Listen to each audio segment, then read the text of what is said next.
খাল খনন কর্মসূচি কেবলমাত্র একটি জলধারা বা পানির প্রবাহ ধারা তৈরির জন্য নয়, এর রয়েছে একটি ঐতিহ্য, একটা গ্রাম বাংলার একটা স্মৃতি এবং মাননীয় প্রধানমন্ত্রী তারেক রহমানের একটি দূরদর্শী একটি পরিকল্পনা।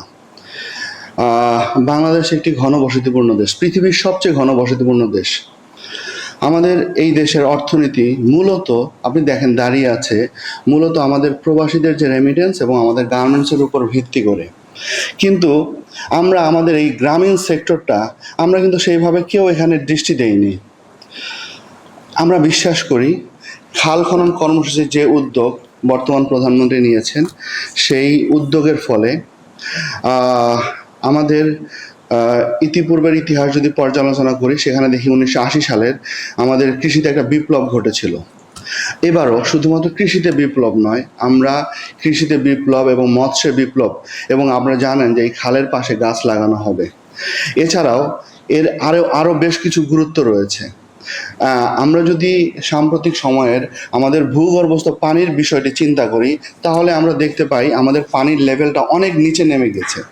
তো এখন এইভাবে আরও 10 বছর যদি চলতে থাকে, তাহলে এই পানির লেভেলটা আরও নিচে যাবে এবং তখন আমাদের অনেক অঞ্চলে আসলে পানি পাওয়া খুব দুঃসাধ্য হয়ে পড়বে। আর এই পানি হচ্ছে আমাদের কৃষির মানে হার্ট, পানি হচ্ছে কৃষির হৃদয়। আমরা যদি কৃষিতে পানি সাপ্লাই না দিতে পারি, তাহলে আমাদের প্রোডাকশন হবে না। আর যদি কৃষিতে প্রোডাকশন না হয়, তাহলে আজকের যে চ্যালেঞ্জটা আমরা আজকে যেটা ফেস করছি, আপনি দেখেন মিডল ইস্টের যে ক্রাইসিস, সেই ক্রাইসিসের ফলে আমাদের হরমুজ প্রণালী যখন বন্ধ হয়ে গেল, সেখানে যে আমাদের তেলের যে একটা মূল্য বৃদ্ধি, অন্যদিকে আবার দেখেন আমাদের যে মিডল ইস্টের যে আমাদের যে ভাইরা যারা কাজ করছে, তাদের উপর একটা প্রেশার চলে আসছে। তাহলে আমাদেরকে তো এই দেশকে বাঁচাতে হলে আমাদের এই কৃষির মতো এত বড় একটা সেক্টরকে কিন্তু আমরা কোনোভাবেই ইগনোর করতে পারবো না। তাহলে সেই কৃষিকে বাঁচাতে হলে আমাদের কি লাগবে? মূল যেটা হচ্ছে কৃষির হৃদয় বলবো, সেটা হচ্ছে পানির প্রবাহ লাগবে। আমরা সেই পানির যদি এনশিওর করতে চাই, ভূগর্ভস্থ পানি যেভাবে নিচে নেমে যাচ্ছে সেটাকে যদি এনশিওর, তাহলে আমাদের যে উপরে যে পানিগুলো আছে, আমাদের বৃষ্টি থেকে যে পানিগুলো আসে, সেই পানিগুলোকে আমাদের ধরে রাখতে হবে। সেই পানি ধরে রাখার জন্য আমাদের মূল যে অস্ত্র, সেটা হচ্ছে আমাদের এই খালগুলো। আপনি আবার দেখেন যে আমাদের এই খালগুলো খনন না থাকার কারণে অল্প বৃষ্টিতেই বিভিন্ন এলাকা ফ্লাড হয়ে যাচ্ছে। একদিকে ধরেন পানি ঠিকমতো আমরা ধরে রাখতে পারছি না কৃষির জন্য, আবার অন্যদিকে ফ্লাড হয়ে যে সমস্ত জমিতে কৃষি চাষ হচ্ছে সেগুলো অনেক সময় নষ্ট হয়ে যাচ্ছে। আমরা যদি এই হাওর অঞ্চলের কথা দেখি, তাহলে আমরা দেখতে পারবো এরকম একটা ঘটনা ঘটেছে।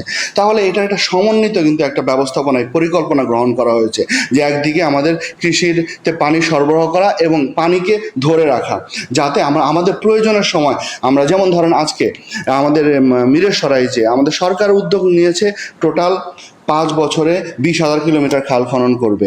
এর মধ্যে আমাদের টার্গেট বেস, এই গভর্নমেন্ট কিন্তু দেখবেন আপনার টার্গেট বেস কাজ করছে। এর মধ্যে প্রথম 6 মাসে এখানে প্রায় 1200 কিলোমিটার খালের খননের কাজ হবে। আর আমাদের চট্টগ্রামে যেটা হয়েছে যে বামন সুন্দর খাল, যেটা সেই খালটি মূলত 24 কিলোমিটার দীর্ঘ একটি খাল।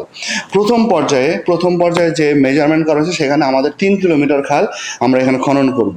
এই 3 কিলোমিটার খাল খনন করলে আমাদের এই প্রাথমিক পর্যায়ে এবং পরবর্তীতে এই খালটা পুরোটাই 24 কিলোমিটার খনন করা হবে, এটা আমাকে প্রাথমিকভাবে জানানো হয়েছে।